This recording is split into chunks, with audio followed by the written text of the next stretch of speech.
Good morning, students. Today is our module 2 of the same chapter, Polygon, and we will continue exercise 14a. Question number 2. It is saying, is it possible to have a regular polygon, each of whose exterior angle is 50 degree? हमें exterior angle का measurement दिया हुआ है 50 degree. क्या इससे regular polygon बनना possible है? तो हमें ये देखना है. हमें पता है sum of exterior angle is always 360 degree for a polygon, and हर एक एक्सटीरियर एंगल का मेजरमेंट होता है 360 degree upon n. This is the exterior angle measurement because it is a regular polygon. तो n जो हो जाएगा, n हो जाएगा 360 degree upon the measurement of exterior angle. Exterior angle का जितना भी मेजरमेंट है वो हो जाएगा. तो n is equal to 360 upon 50. जब हम इसे कैंसिल करेंगे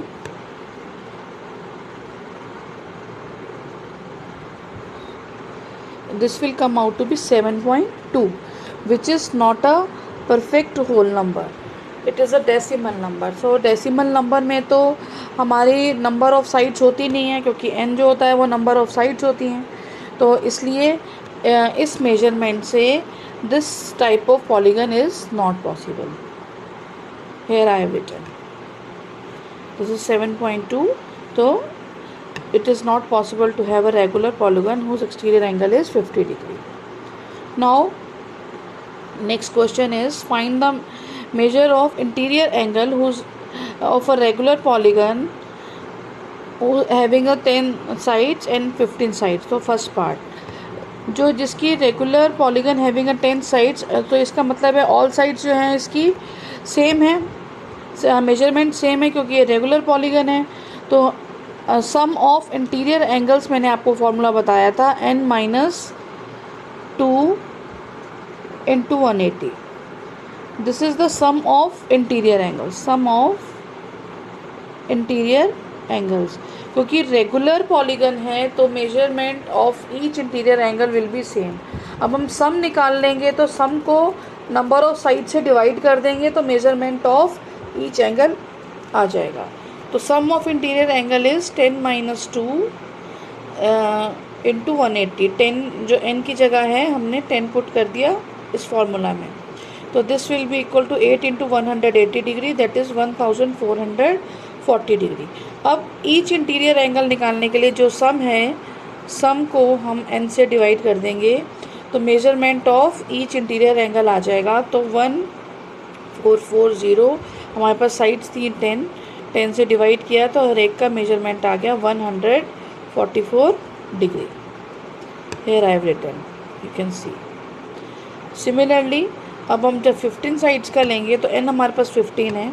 तो n माइनस 2 इंटू 180 में हम n की जगह 15 पुट करेंगे तो हमारे पास स्टेप आएगा 13 into 180.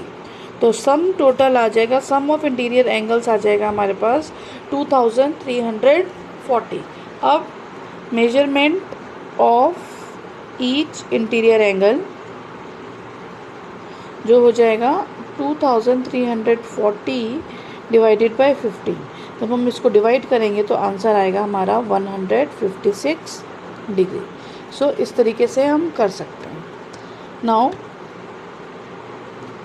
Next question is question number 14. Is it possible to have a regular polygon whose interior angle is 100 degree? Now हमें पता है कि सम ऑफ एक्सटीरियर एंगल जो होता है वो 360 डिग्री होता है, और exterior angle plus interior angle हमेशा 180 डिग्री होता है, क्योंकि ये लीनियर पेयर बनते हैं. मैंने आपको समझाया था कि अगर मैं कोई भी पॉलीगन ले लूँ, सपोज मैंने ये पॉलीगन ले लिया, अब इसका कोई भी मैं एक्सटीरियर एंगल बनाऊँ, देखिए this is the interior angle and this is the exterior angle. Suppose ये x है तो ये y है, तो x प्लस वाई जो है वो हमेशा 180 डिग्री होगा. कोई भी पॉलीगन हो, ये तो क्वाड्रिलेटरल बनाया, पेंटागन बनाइए, हेक्सागन बनाइए, कुछ भी बनाइए, exterior angle plus interior angle is always 180. तो एक हमारे पास इंटीरियर एंगल का यहाँ मेजरमेंट दे रखा है। एक तो ये सबसे पहली बात कि रेगुलर पॉलीगन है, तो सारे एंगल्स भी इक्वल होने हैं, ठीक है, और सारी साइड्स भी इक्वल होनी है। अब इंटीरियर एंगल अगर एक का मेजरमेंट 100 है तो सबका मेजरमेंट 100 होगा, तो एक्सटीरियर एंगल हम निकाल लेंगे 180 माइनस 100 करके, दैट इज़ 80 डिग्री। अब हमें पता है measurement of each interior exterior angle is 360 degree upon N. अभी हमने क्वेश्चन नंबर 2 में भी किया था। अब एन निकालने के लिए हम क्या करेंगे, 360 डिग्री अपॉन जो measurement of each exterior angle आया है उससे इसको डिवाइड कर देंगे, ठीक है। तो एन हमारे पास आ गई 4.5।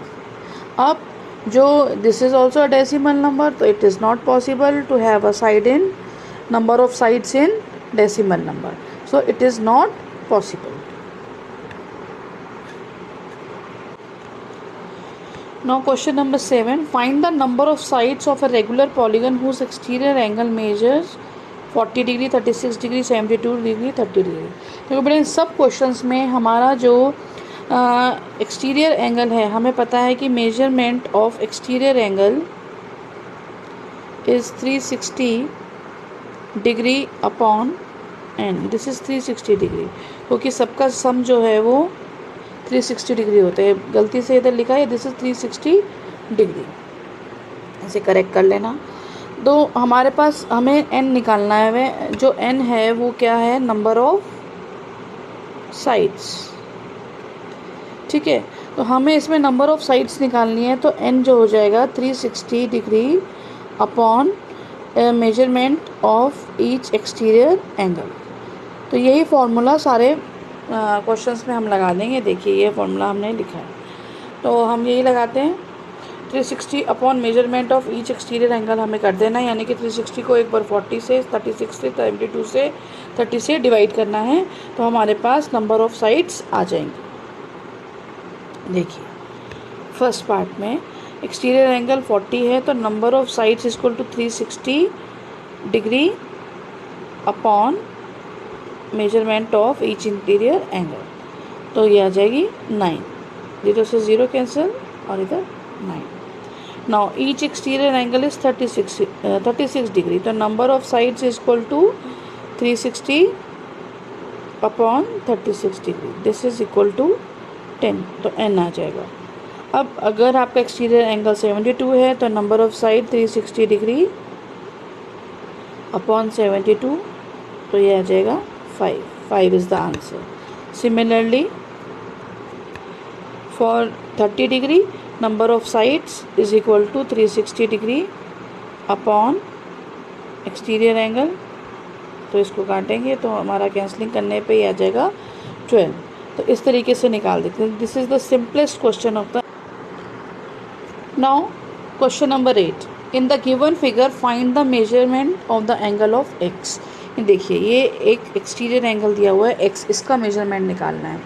तो डियर स्टूडेंट, इसको निकालने के लिए हम कैसे निकाल सकते हैं, हमें इसके साथ में जो ये एडजेसेंट एंगल दिया हुआ है, अगर इसका मेजरमेंट निकल जाए तो इसका हम ये एक्स का लीनियर पेयर होगा, और हम इसको कोई एक नंबर दे देते हैं, this angle is a linear pair of x, तो हम इसका मेजरमेंट निकालेंगे। तो लीनियर पेयर की प्रॉपर्टी से 180 में से दिस एंगल को माइनस करेंगे तो हमारा एक्स निकल आएगा। तो हम सबसे पहला हमारा स्टेप होगा इस क्वेश्चन में, हम सारे इंटीरियर एंगल्स को नंबर दे देंगे, जैसे मैंने दे दिए 1 2 3 4। आप जब भी नंबर दें आपको ये डायग्राम दोबारा ड्रॉ करना है आंसर में। अब देखिए हमने इसको मार्क किया। अब यहाँ पे देखिए एंगल 1 + 50 डिग्री, ये लीनियर पेयर है, लीनियर पेयर का सम 180 होता है, 180 डिग्री होता है, ये हमें पता है। तो एंगल 1 जो हो जाएगा 180 माइनस 50, तो 130 degree. Similarly angle 2 plus angle 115 is a linear pair, this is a linear pair, और इन दोनों का सम भी 180 होगा। तो एंगल 2 जो हो जाएगा 180 minus 115 degree, that is 65 degree. Now same way में angle 4 + 90 degree, here these are linear pair. This is a linear pair. Okay, तो the sum of angle 4 plus 90 is again 180 degree, तो एंगल 4 आ जाएगा 90 degree. अब 1 2 3 4 ये interior angles हैं और ये quadrilateral shape बन रही है. हमें पता है एंगल सम प्रॉपर्टी से इन चारों का सम होता है 360 डिग्री. अब इनका हम जब सम करेंगे तो एंगल 3 की वैल्यू निकाल लेंगे. Angle 1 plus angle 2 plus angle 3 plus 4 equal to 360 degree. Angle sum property of a quadrilateral, इसमें से एंगल 3 की वैल्यू निकल आएगी, दैट इज़ 75 डिग्री जब हम इसे ट्रांसपोज करेंगे. अब angle 3, this angle 3 and angle x दोनों क्या हैं, लीनियर पेयर है. एक ही लाइन पे आ रहे हैं ना, ये लीनियर पेयर है. तो एंगल 3 हमें पता है 75 डिग्री, तो 180 में से 75 हम माइनस कर देंगे. एंगल 3 इज़ 75 डिग्री, तो एंगल x इज़ 180 माइनस 75, तो 105 इज़ द आंसर. इस तरीके से करेंगे इस क्वेश्चन को. Now next question is question number 9. Find the measure of angle x in the given figure. देखो बेटा, ये गिवन फिगर में आपको हिंट मिलेगा कि ये सारी साइड्स पे ये लाइन दी हुई है. इसका मतलब सारी साइड्स जो हैं वो इक्वल हैं और ये रेगुलर पेंटागन है. 5 साइड्स हैं, 1 2 3 4 5 साइड्स हैं और 5 साइड्स इक्वल हैं, तो ये रेगुलर पेंटागन है. तो अगर ये साइड्स इक्वल हैं तो इसके एंगल्स भी इक्वल होंगे, यानी कि ये भी x है, ये भी x है, ये भी x है और ये भी x है. अब हम क्या करेंगे, सम ऑफ इंटीरियर एंगल्स निकाल लेंगे और उसको नंबर ऑफ साइड से डिवाइड कर देंगे. The same logic we have done above. यहाँ डायग्राम के थ्रू दिया हुआ है, वहाँ रेगुलर पॉलीगन लिखा हुआ था. तो sum of interior angle is n-2 into 180. n की जगह हम पुट करेंगे 5 क्योंकि इट इज़ अ पेंटागन, तो सम आ जाएगा हमारा 540. अब measurement of each exterior angle is interior angle is x, तो 540 अपॉन n, क्योंकि जो सारे एंगल्स जो हैं वो इक्वल मेजरमेंट के हैं, तो सम divided by number of sides कर देंगे. ये किसके इक्वल आ जाएगा, measure of each interior angle.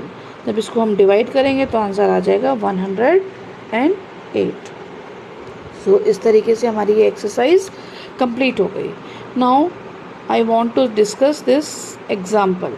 ये जो मैंने आपको कहा था कि ये फार्मूला 2n-4 राइट एंगल्स है, सम ऑफ इंटीरियर. बेसिकली बेटा ये फार्मूला जो है ना वो n-2 इंटू 180 ही है. वो कैसे है वो भी मैं आपको बाद में समझाऊंगी. पहले इस फार्मूला को यूज़ करना बताती हूँ कि अगर आंसर आपको राइट एंगल्स में निकालने हो तो. अब what is the sum of all interior angles of a polygon of N side. तो sum of interior angle of N side polygon is, this is the formula we have to write. अब इसमें हम दूसरा formula भी लिख सकते हैं, but हमें ये जो एग्जांपल है वो राइट एंगल की फॉर्म में ही निकालना है. ये गिवन है पेज नंबर 180 पे. अब नेक्स्ट में जो है n = 7 है, तो हम ये 2n-4 में n की वैल्यू जो है हम 7 पुट कर देंगे और इसको जब हम सॉल्व करेंगे 2 × 7 - 4, 2 × 7 इज़ 14, 14 - 4 इज़ 10, तो 10 राइट एंगल्स आ जाएगा. ठीक है. और सिमिलरली अब n = 8, तो sum of interior angles is the same formula. अब n की जगह हम 8 पुट करेंगे, इसको कैलकुलेट करेंगे.